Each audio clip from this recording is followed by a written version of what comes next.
అదే RTV app వార్తల్ని క్షణాల్లో చదివే అవకాశం ఉంటుంది. ఒక న్యూస్ పేపర్, ఒక టెలివిజన్ ఛానల్ మీ చేతుల్లో ఎప్పుడూ ఉంటాయి. కులదుర్తి గ్రామానికి వచ్చి సుపరిపాలనలో తొలి అడుగుల భాగంగా ఆ రోజు ఏదైతే 3000 పింఛను 4000 చేస్తామన్నప్పటికీ ఆర్థికంగా ఎన్ని ఇబ్బందులు ఉన్నా 3000ను ఒకేసారి 4000కి ఇచ్చి దాదాపుగా 65 లక్షల మందికి ఇవ్వడం జరిగింది.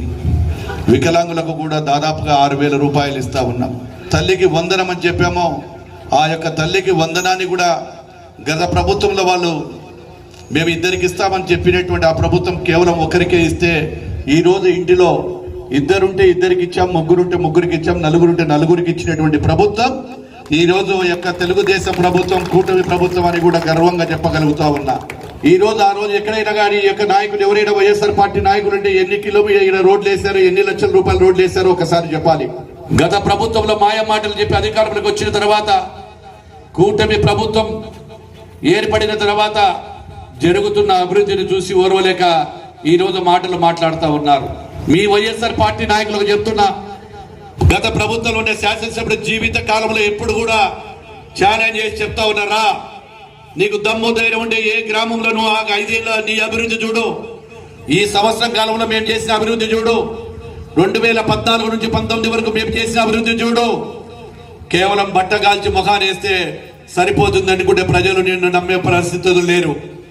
భారతదేశ చరిత్రలో ఒకేసారి ఇన్ని సీట్లు ఇచ్చినటువంటి ఈ కూటమి ప్రభుత్వానికి ఇచ్చినటువంటి విజయం గతంలో ఎవరికి కూడా దక్కలేదు. ప్రతి ఒక్కటి కూడా గ్రామాలను అభివృద్ధి చేస్తా ఉన్నాం, రైతు సమస్యలు వింటూ ఉన్నాం.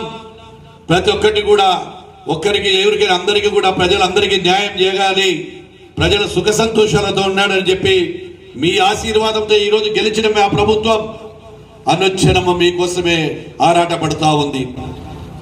ఆ రోజు విధ్వంసాన్ని తీసుకొచ్చారు, మీరు విధ్వంసాలు చేస్తే మా ప్రభుత్వం వికాసిస్తుంది.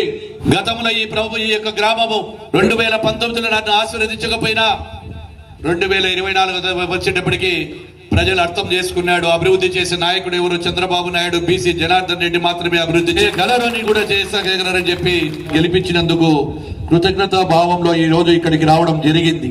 ఈ రోజు ప్రజల పిల్లలకందరికీ కూడా మంచి భోజనం పెట్టాలి. సన్న బియ్యం భోజనం కూడా మన ఇళ్లలో ఈ విధంగా తింటే ఆ పేద ప్రజల పిల్లలే కాదు, ప్రతి పిల్లవాడు కూడా సన్న బియ్యం తినాలనేటువంటి ఉద్దేశంతో ఈ రోజు సన్న బియ్యాన్ని కూడా తీసుకొచ్చి పిల్లలకు మధ్యాహ్న భోజనంలో పెట్టడం జరుగుతూ ఉంది. అదే విధంగా నిరుద్యోగ వృత్తి కూడా త్వరలో ఇవ్వబోతా ఉన్నాము. గత ప్రభుత్వంలో నిర్వీర్యం చేసినటువంటి పంచాయతీరాజ్ వ్యవస్థను ఇప్పుడు మళ్ళీ దాన్ని గాడిలో పెడతా ఉన్నామని కూడా తెలియజేస్తా ఉన్నాము. ఈ యొక్క గ్రామం నట్ట నడిబొడ్డున మంచి సదుపాయాలతో ఉచితంగా ఏ ఒక్క రూపాయి తీసుకోకుండా ఈ రోజు నుంచే కూడా మీకు అందరికీ కూడా మినరల్ వాటర్ ఇచ్చి ప్రజల ఆరోగ్యం బాగుండాలి, ప్రతి పేదవాడు కూడా ఈ యొక్క మినరల్ వాటర్ తాగాలి.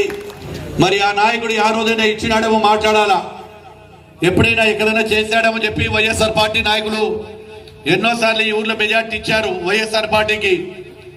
అయినా మాకు అభివృద్ధి ముఖ్యం.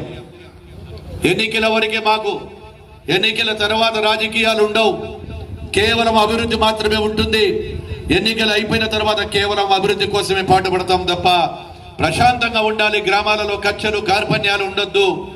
అభివృద్ధి చేసి వీళ్ళకి చేపిస్తే గ్రామాలు కూడా సంతోషంగా ఉంటాయనేటువంటి ఉద్దేశంతోనే ఇక్కడ ఉన్నటువంటి సమస్యలు కానీ ఇంకా ఏవైనా మా వారికి ఉండాలని చెప్పి ఈరోజు ఈ గ్రామంలో తిరగడానికి కూడా రావడం జరిగింది. మళ్ళీ ఈరోజు కొత్త కొత్త మాటలు చెప్తా ఉన్నారు వైఎస్ఆర్ పార్టీ నాయకులు. కేవలం దౌర్జన్యాలము, రౌడీజాలతో చేయాలనుకుంటున్నారు.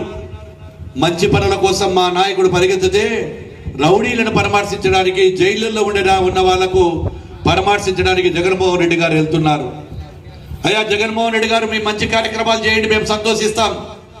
మీరు గెలిచిన తర్వాత మీరు ప్రతిపక్ష హోదా దక్కగా కేవలం అసెంబ్లీకి కూడా రాకుండా బయట నుంచి కూడా అనేక కార్యక్రమాలు చేస్తూ నీ టైర్ల కింద మనిషి చనిపోతే కూడా ఈ రోజు ఒక మనిషిగా కాకుండా నీవు శవాన్ని తొక్కుకుంటూ పోయిన వాడివి. నువ్వు ఒక రాజకీయ నాయకుడివా?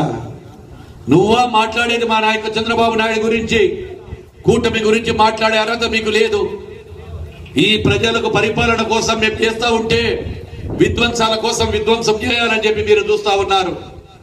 మీ అరాచక శక్తులను ఏ విధంగా అరగట్టాలో అనుభవం గల నాయకుడు చంద్రబాబు నాయుడు గారికి అన్ని తెలుసు. ఈరోజు కేవలం మళ్ళా గ్రామాలలో లేని విధ్వంసాలు చేస్తా ఉన్నారు. దయచేసి అర్థం చేసుకోండి ప్రజలు. మళ్ళీ ఆ ప్రభుత్వం ఎక్కడైనా ఉనికి కూడా వస్తే ప్రమాదమే. వాళ్ళకి అయిపోయింది. ప్రజలు నమ్మే పరిస్థితులు లేరు. కలలు అంటున్నారు, మళ్ళా పాదయాత్ర అంటున్నారు. నువ్వు ఏ యాత్ర చేసినా నీకు పంపించిన తర్వాత ఇంటికి కేవలం మళ్ళీ ప్రజలు ఆశీర్వదించే పరిస్థితులు లేరు. ప్రతిపక్ష హోదాలో అసెంబ్లీకి వచ్చి మాట్లాడాల్సిన వ్యక్తులు ఆఖరికి అసెంబ్లీకి కూడా రాలేకపోయినావంటే మీ పరిస్థితి ఏ విధంగా దిగజారిందో ఒకసారి ఆలోచన చేయాలా. ప్రజా సమస్యల మీద అసెంబ్లీలో మాట్లాడాల్సినటువంటి అవసరం అక్కడ రాకుండా వెళ్ళారు. కాబట్టి దయచేసి ప్రజలు ఆలోచన చేసుకోండి. ఈ గ్రామానికి వచ్చినప్పుడు ఇప్పుడే అడిగారు, ఏదైతే మన మెట్ట దగ్గర నుంచి వచ్చిందో ఆ రోడ్డు కూడా సరిగా లేదు, మాకు కావాలని. ఎందుకంటే గతంలో ఇచ్చిన ప్రతి మాట గుణదుత్తి గ్రామానికి నిలబెట్టుకున్నాను. మళ్ళీ అది ఎన్ని కోట్ల రూపాయలైనా కానీ కూడా ఆ రోడ్డును ఖచ్చితంగా మళ్ళీ మీ గ్రామానికి వేసిన తర్వాతనే మళ్ళీ మీ గ్రామానికి వస్తాను. ఆ రోడ్డు ఏదైతే ఉందో ఇందుకే ఎస్సీ కాలనీ దగ్గర కూడా కాలువలు లేవని చెప్పారు.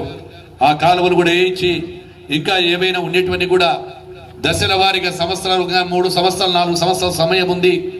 మళ్ళీ అవన్నీ కూడా కంప్లీట్ చేస్తానని చెప్పి తెలియజేస్తూ మరిన్ని వీడియోస్ కోసం ఛానల్ ని సబ్స్క్రైబ్ చేయండి. లేటెస్ట్ అప్డేట్స్ కోసం వాట్సాప్ ఛానల్ ని ఫాలో చేయండి. అండ్ లింక్ డిస్క్రిప్షన్ లో ఉంది.